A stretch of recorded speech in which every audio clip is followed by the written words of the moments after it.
നമസ്കാരം സുഹൃത്തുക്കളെ, welcome to my talk show. നമ്മൾ സംസാരിക്കാവുന്ന വിഷയം എന്ന് പറയുന്നത് ഇറാനും അമേരിക്കയും തമ്മിൽ ഇസ്ലാമാബാദിൽ നടക്കുന്ന ചർച്ചയെ പറ്റിയാണ്. ആദ്യം ഞാൻ ഒരു കാര്യം ചോദിക്കട്ടെ, ഈ ഇറാൻ ഇസ്ലാമാബാദിൽ വന്നതിൻ്റെ പുറകിൽ എന്താണ് കാരണം?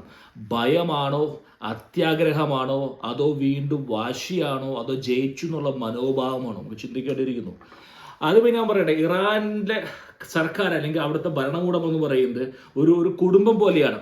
അതായത് IRGC എക്സിക്യൂട്ടീവ്, അവരുടെ അണ്ടറിലുള്ള ഇസ്ലാമിക് കൗൺസിൽ എല്ലാം ഒരു കുടുംബം പോലെ. നമ്മുടെ നാട് പോലെയല്ല. നമ്മൾ പറയുന്നത് BJP ഭരിക്കുന്നു അല്ലെങ്കിൽ കോൺഗ്രസ് ഭരിക്കുന്നു, ഭരണം മാറി വരുന്നത് പോലെയല്ല അവിടെ എന്ന് പറയുന്നത്. എല്ലാം ഒരു കുടുംബം പോലെ.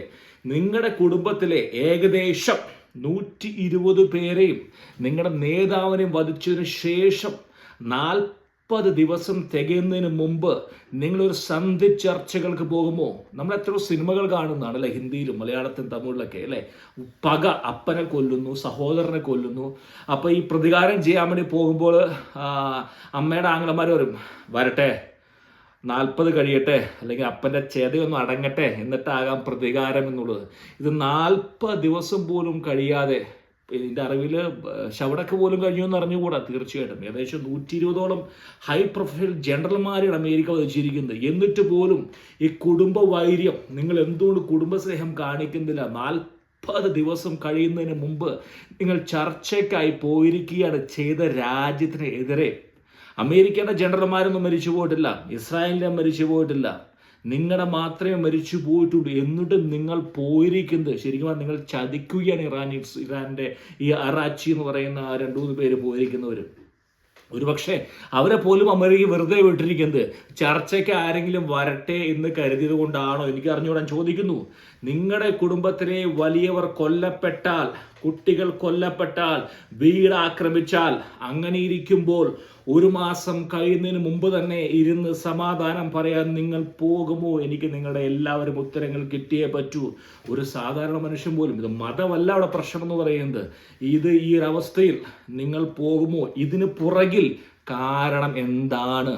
ഇതിന് പുറമെന്ന് പറയുന്നത് അവനവൻ്റെ കാര്യസാധനം, അതായത് ഏകദേശം കോടിക്കണക്കിന് രൂപ ഇവരെ ഫ്രീസാക്കി വെച്ചു എന്ന് പറയുന്നുണ്ട് അമേരിക്കയും UAEയും കൂടി. അത് തിരിച്ചു കിട്ടാൻ വേണ്ടിയാണോ അറാച്ചിയും സംഘവും പോയിരിക്കുന്നത്? അതോ ഭയമാണോ? നിങ്ങൾക്ക് സ്വയം ഒരു ചിന്തയില്ലേ? നിങ്ങൾ സ്വയം ഒന്ന് ചിന്തിച്ചു നോക്കുക. നിങ്ങൾ പറയുന്നുണ്ട് ഞങ്ങൾക്ക് സ്വയം പേടിയില്ല, ഞങ്ങൾക്ക് ആരെയും പേടിക്കേണ്ട ആവശ്യമില്ല. പക്ഷെ നിങ്ങൾ സംസാരിക്കാൻ പോകുന്നു, അപ്പോൾ എവിടെയോ ഒരു വലിയൊരു ഭയം ഉണ്ടോ? നിങ്ങളുടെ അഭിപ്രായം നിങ്ങൾ കുറിക്കുക. നിങ്ങളാണെങ്കിൽ പോകുമോ?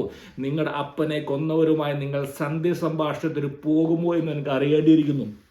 രണ്ടാമത്തെ വിഷയം എന്ന് പറയുന്നത് ലെബനനിലെ വിഷയം. സ്ട്രെസ്ഫുള്ളായിട്ട് ഇസ്രായേൽ കാര്യം വളരെ വ്യക്തമാക്കി പറഞ്ഞിരിക്കുകയാണ്. അതായത് ലെബനൻ എന്നുള്ളത് ഇതുമായി യാതൊരു ബന്ധവുമില്ല. ലെബനനിൽ അവരുടെ കാണിക്കുന്ന മോശം തന്നെയാണ്, യാതൊരു സംശയവുമില്ല. ലെബനനിലെ ഹിസ്ബുള്ളയെ ടാർഗറ്റ് ചെയ്യുമ്പോൾ ശരിയാണ്, അവിടെ കുട്ടികളും സ്ത്രീകളൊക്കെ മരിക്കുന്നുണ്ട്. തീർച്ചയായിട്ടും യുദ്ധം നിർത്തണം, അല്ലെങ്കിൽ യുദ്ധം അവസാനിക്കണം. ഒരിക്കലും യുദ്ധങ്ങളെ പ്രോത്സാഹിപ്പിക്കുന്ന ഒരു വ്യക്തിയല്ല, എൻ്റെ ചാനലും അങ്ങനെയല്ല തീർച്ചയായിട്ടും. പക്ഷേ ഇവിടെ ഇരട്ടത്താപ്പ് എനിക്ക് വ്യക്തമാക്കി പറഞ്ഞ് മനസ്സിലാക്കിയേ പറ്റൂ. അതായത് എന്തുകൊണ്ട് ഇറാൻ ഗസയെ നിർത്താൻ ആവശ്യപ്പെടുന്നില്ല? ഒരു വാക്ക് പറഞ്ഞുകൂടെ നിങ്ങൾക്ക്? അതായത് ലെബനന്റെ കൂട്ടത്തിൽ ഗസയും 2 വാക്ക്, ഗസ 2-4 വാക്ക്, ഇംഗ്ലീഷിൽ GAS. എന്തുകൊണ്ട് അവിടെ ടോക്തരത്തെ ഇസ്രായേൽ അവിടെയും തരം കിട്ടുമ്പോഴൊക്കെ അവിടെയുള്ള ബാക്കിയുള്ള എല്ലാ ബിൽഡിങ്ങും അവിടെ തകർത്തുകൊണ്ടിരിക്കുക? എന്തുകൊണ്ടാണ് ഇറാൻ ഗസ എന്നുള്ള വാക്ക് ഉപയോഗിക്കാതെ ലെബനൻ എന്നുള്ള വാക്ക് മാത്രം പറഞ്ഞിരിക്കുന്നത്? എന്താ, ഹമാസ് നിങ്ങളുടെ സ്വന്തം ആളുകളല്ലേ? എന്തുകൊണ്ട് ഹിസ്ബുള്ളയെ മാത്രം നിങ്ങൾക്ക് വേണം? ഇവിടെയാണ് ഷിയ സുന്നി, അതായത് നിങ്ങൾക്ക് ഷിയകളായിട്ടുള്ള ഹിസ്ബുള്ളയെ മാത്രം മതിയോ?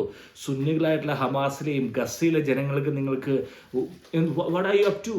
എന്താണ് നിങ്ങൾ സംസാരിക്കുന്നത്? അവരെ പറ്റി നിങ്ങൾക്ക് ചിന്തയില്ലേ?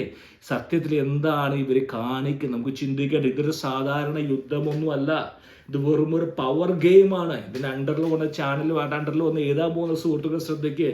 നിങ്ങൾ ചിന്തിക്കുന്ന പോലെ എന്ന് പറയുന്നത് ഇത് നിങ്ങളുടെ സംസ്കാരത്തിനും അല്ലെങ്കിൽ നിങ്ങളുടെ ആവേശത്തിന് വേണ്ടിയല്ല, ഇതൊരു വലിയൊരു പവർ ഗെയിമാണ്. ഇന്ന് അമേരിക്ക സ്റ്റേറ്റ് ഓഫ് ഹോർമുസിലേക്ക് കടക്കാൻ ശ്രമിച്ചു എന്ന് പറയുന്നു. അവിടെ ഇറാൻ പറയുന്നു ഞങ്ങൾ കുറെ ചാക്കുകെട്ടുകളിൽ കുറെ മൈൻ എവിടെയോ ഇട്ടു, ഞങ്ങൾക്ക് അറിഞ്ഞുകൂടാ. ഒരു പക്ഷെ തന്ത്രമായിരിക്കാം. തീർച്ചയായിട്ടും അമേരിക്ക പണിയെടുക്കട്ടെ, അല്ലെങ്കിൽ ഡേർട്ടി ജോബ് അല്ലേ വിഴുപ്പലക്കൻ ആരെങ്കിലും വരണ്ടേ, നിങ്ങൾ പോയി വേണമെങ്കിൽ തുറന്നുകൊള്ളൂ എന്ന് പറഞ്ഞുകൊണ്ട് അമേരിക്കയുടെ പടക്കപ്പൽ അതിൽ കൂടെ പോയി എന്ന് പറയുന്നു. കുറച്ച് തുറന്നു എന്ന് പറയുന്നു. പക്ഷേ ഒരു സൊല്യൂഷൻ ഉണ്ടാവുക അസാധ്യമാണ്. അറാച്ചിയും കൂട്ടരും വന്നിരിക്കുന്നത് ഭയം കൊണ്ടാണോ എന്തുമായിക്കട്ടെ, അവർ വന്നിരിക്കുന്നത് ഫ്രീസ് ആയിരിക്കുന്ന പണം കുറച്ച് കിട്ടാനുണ്ട്. അതോ ഈ പറയുന്ന പലരുടെയും മക്കളും മരുമക്കളും പേരക്കുട്ടികളും വിദേശ രാജ്യങ്ങളിലും ലാർജാനി പിന്നെ സുലൈമാൻ നമ്മൾ കണ്ടതാണ്. ഇവരുടെയൊക്കെ പേരക്കുട്ടികളും മരുമക്കളും പലരും വിദേശ രാജ്യങ്ങളിൽ ആവേശത്തിൽ അടിച്ചു പൊളിച്ച് നടക്കിയതൊക്കെ വെറും എന്ന് പറയുന്നത്. എന്നിട്ട് നമ്മുടെ നാട്ടിലിരുന്നു കൊണ്ട് മെസ്സേജ് അയച്ചുകൊണ്ട് പലരും പറയുകയാണ് അതാ ഇങ്ങനെയാണ്. ഇരട്ടത്താപ്പ് ഈ പറയുന്ന പവർ ഗെയിം മനസ്സിലാകാത്ത സുഹൃത്തുക്കളെ നിങ്ങൾ ഒരിക്കലും മുന്നോട്ട് പോവുക അസാധ്യമാണ്. അതായത് കാശുള്ളവൻ അപ്പന് വേണമെങ്കിൽ അടുപ്പിലും തൂറാം എന്നുള്ള ഒരു പഴഞ്ചൊല്ല് നമ്മുടെ നാട്ടിലല്ലേ. അതായത് അപ്പനുണ്ടെങ്കിൽ എന്തും ചെയ്യാം. കരുത്തും പവറും ഒന്നാണ്. കരുത്തും പണം ഉണ്ടെങ്കിൽ എന്തും ചെയ്യാം. ഈ അമേരിക്ക എന്താണ് ഈ യുദ്ധത്തിൽ നിന്ന് പഠിച്ചിരിക്കുന്നത്? അമേരിക്കയും ഇസ്രായേലും പഠിച്ച് രണ്ട് കാര്യം പഠിച്ചിരിക്കുന്നത്. ഇന്റർസെപ്റ്റേഴ്സിൻ്റെ ഷോർട്ടേജ്, അതായത് പവർഫുൾ, അതായത് വളരെ വില കൂറിയ ഇന്റർസെപ്റ്റേഴ്സ് എന്നുള്ള സംഭവം എന്നുള്ള കൺസെപ്ഷൻ മാറി. അതിനെപ്പറ്റി വേറെ വീഡിയോ ചെയ്യാം. ഞാൻ വേറെ വലിയൊരു കോൺവെർസേഷനാണ്. രണ്ടാമത് സ്റ്റോക്ക് പോയിന്റ്, ഈ ഹോർമോസ്, ഇത് രണ്ടും പഠിച്ചിരിക്കുന്നത്. ഈ രണ്ടും ഉണ്ടെങ്കിൽ ലോകത്തിന് വേണമെങ്കിൽ ഏത് രാജ്യങ്ങൾക്ക് വേണമെങ്കിലും, ഇറാൻ ആയാലും ഇപ്പം റഷ്യനെ ഇപ്പോൾ കണ്ടില്ലേ, ഈ മറ്റേ സെലൻസ്കിയും കൂട്ടരും പിടിച്ചിരുന്നത്. അപ്പോൾ ഏത് ലോകശക്തിക്കും വേണമെങ്കിൽ പിടിച്ചിരുത്താം. അതുകൊണ്ട് ട്രംപ് എന്ന് പറഞ്ഞിരിക്കുന്നത്, ചൈനയോട് പറഞ്ഞിരിക്കുന്നത്, അതായത് ആയുധങ്ങൾ കൊടുത്താൽ ഞങ്ങൾ ചൈനയെ തീർക്കുമെന്ന്. പക്ഷേ ഒരു കാര്യം എനിക്ക് ഉറപ്പാണ്, അശാന്തി അകലെയാണെന്ന് എനിക്ക് തോന്നുന്നു. കാരണം ശരിക്കുമുള്ള ഒരു സമാധാനം ഉണ്ടാകണം എന്നുള്ള ആഗ്രഹം കൊണ്ടല്ല ഇരു കൂട്ടരും വന്നിരിക്കുന്നത്, ഇസ്ലാമാബാദിലേക്ക് വന്നിരിക്കുന്നത്. ഇത് അവരവരുടെ സാധനങ്ങൾ നിറയ്ക്കാനുള്ളൊരു ഗ്യാപ്പ് അമേരിക്ക ഒരുപക്ഷെ അമേരിക്കയിൽ നിന്ന് സാധനം എത്തിക്കണം, അല്ലെങ്കിൽ പ്രൊഡക്ഷൻ ലൈൻ ഫുൾ കപ്പാസിറ്റിയിൽ ഓടിക്കണം എന്നുള്ള ചിന്ത കൊണ്ടോ എന്തോ ആണ്. അതുകൊണ്ടായിരിക്കാം ഒരു പക്ഷേ ഒരു ഇടവേള എന്ന് പറയുന്നത്. അതല്ലാതെ ഒരു ശാന്തി അല്ലെങ്കിൽ പരിപൂർണ ഒരു സമാധാനം മധ്യപൂർവേഷം ഉണ്ടാകുമോ എന്ന് എനിക്കറിയില്ല. കാരണം ഇതിന് പുറകിൽ നമുക്കറിയില്ല, കാരണം അറിയില്ല. ഇതേ എനിക്ക് നിങ്ങളുടെ അഭിപ്രായം അറിയാൻ താല്പര്യമുണ്ടോ? ഈ ഇറാന്റെ വരവ് എന്നുള്ളത് ശരിയാണ്? നിങ്ങളാണെങ്കിൽ പോകുമോ സന്ധി ചർച്ചയ്ക്ക് നിങ്ങളുടെ അപ്പനെ ഇല്ലാതാക്കിയവരുമായിട്ട്?